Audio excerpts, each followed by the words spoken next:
Hey everyone, I'm Cody from Saltwater Strength. Here today we're going to talk about belts, how to use them, when to use them, and what do they do. So essentially using a weightlifting belt, so there's got a bunch of different options on types of belts you can use. What they all do is increase the stiffness, the rigidity of your torso when used properly. Using a belt properly and having a more stiff and rigid torso is going to allow you to stabilize the spine more effectively, and that will allow you to lift more weight, producing a potentially greater training effect over time. So when you're using a belt, the reason you get more rigidity and stiffness out of the torso is you can brace against it. So you take a big deep breath in through the stomach, you can push out against the belt, and that's going to create more intra-abdominal pressure, which is going to help to stabilize the spine and prevent it from moving while you're under load.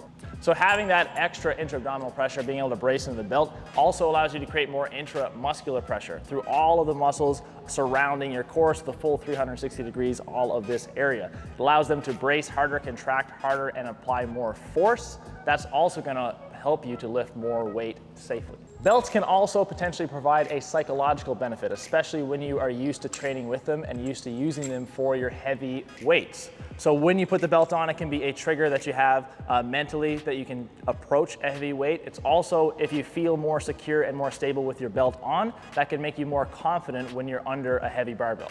That being said, the belt itself isn't a magic cure or a fix. Using a belt properly is what's important, so it's just a training tool. You still need to learn how to breathe and brace the entire core properly, and if you don't know how to do that, using a belt isn't going to give you all the benefits that you want, and it could potentially lead to more risk if you aren't bracing properly and you're just trying to rely on the belt to do all of the stabilization for you. My personal rule of thumb when using the belts is I like to keep it off until I'm at about 80 to 85% of my 1 rep max weight, or until I'm at roughly my last warm-up set before my working weights for the day. I do like to wear it during part of my warm-ups to make sure I have the motor pattern with the belt on, and I'm just essentially practicing the technique that I'm going to use for my heavier sets. The biggest thing to remember is that the belt is just a training tool. So another potential benefit of using the belt is you have added variations that you can use in your programming. So for example, if we take a front squat, one day it could be a belted front squat for a given rep range. Another training variation could be a beltless front squat. That still allows you to train the core both with the belt and without, and you can use it as a way to manipulate the intensity of the weight that you're using on a given training day. A lot of people do tend to rely on belts, I think, a little too much. So remember that a belt is just a training tool.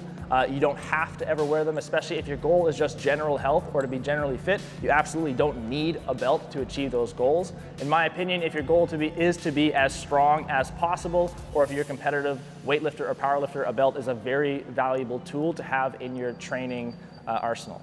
So these are the two belts that I use personally. So this is my main belt that I would use for squats, for deadlifts, for bench press, overhead pressing, things like that. It's an Inzer Forever belt, 13 millimeters thick. It's very rigid, very stiff, provides a lot of support, but it can restrict mobility, which is why I don't use it for movements like the clean and jerk, snatch, or anything. Even front squats, I'll typically move to my velcro belt just because I want to make sure I'm getting the most range of motion possible, as that helps me with my weightlifting movements. The Velcro belt here, I like this one for snatch, clean and jerk, and the front squat because it has this tapered side. So this bigger belt can dig into the ribs a lot as you get down into these lower ranges of motion. Also, because the buckle is so thick, if you're doing snatches and cleans properly, keeping the bar close, you're running the risk of hitting the buckle, and that's not going to help your lift at all. In terms of actually using the belt, it's pretty straightforward, pretty common sense approach to doing it. As we set the belt up, you want to get it across essentially the center of the torso. You might find as you experiment with your own belt that having it slightly higher or lower might feel like a more comfortable position for you. Wherever you feel like you can get the best brace and is the most secure spot is likely going to be the best placement for you. You want to get the belt on pretty tight, not so tight that you can't breathe at all into it, because that's going to eliminate your ability to actually take in a lot of air and brace against the belt. And you also don't want to have it so loose that it's shifting up and down and you can't push into it effectively. So I'll kind of crank it on as tight as I can, hand tight.